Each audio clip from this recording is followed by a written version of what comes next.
Mother heard her daughter's screams. What she saw when found her little girl was a horror show.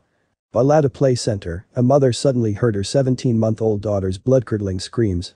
However, what she saw when she found her little girl was like a scene from a horror show. When parents bring their young children to the playground, their biggest concerns are usually the occasional knee scraper taking turns down the slide.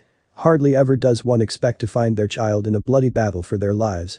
However, that's just what the mother of a toddler stumbled upon after bringing her daughter to Little Bees Play Center. Becky Doherty, a British mother of 6, was sitting at a table overlooking the indoor recreation area of Little Bees Soft Play Center in Seacroft, Leeds, when she suddenly heard her 17-month-old daughter Willow Ivy's gut-wrenching screams.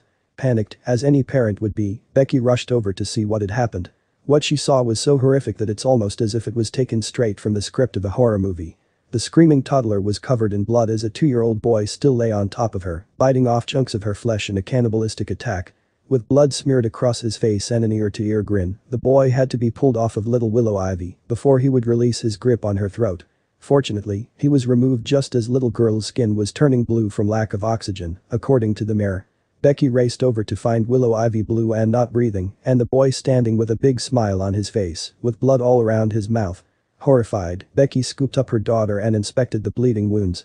Willow Ivy had suffered large bright red bite marks to her back, legs, shoulder, wrist, fingers, head, and ear. Pieces of flesh were ripped from her face. Outrageously, the mother of the boy didn't even come over to get her son until the play center's staff members were already giving Willow Ivy first aid. Becky says that she believes the boy was around the age of 2 and was with his older brother, who looked to be about 4 years old. Becky revealed that medical professionals confirmed that there were bite marks from 2 different children. Neither boy was being monitored by an adult. Disturbingly, once the mother of the 2 boys saw what had happened, she just kept shouting, "That's what kids do. That's what kids do." Willow Ivy, however, was rushed to the hospital and received injections for hepatitis B, as well as treatment for her injuries. Unfortunately, she requires a skin graft on her face and is expected to have lasting scars.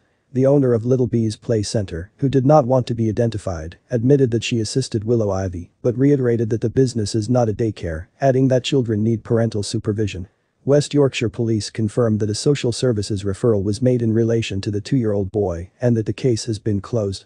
Not only is the nature of the attack incredibly disturbing, but the reaction from both the boy's mother and the authorities seems outrageously dismissive and unfair. Clearly, there is something wrong when a boy so young viciously attacks another child. Perhaps the most troubling aspect of the case is that the boy involved probably hasn't received the psychological assessment and help he likely needs.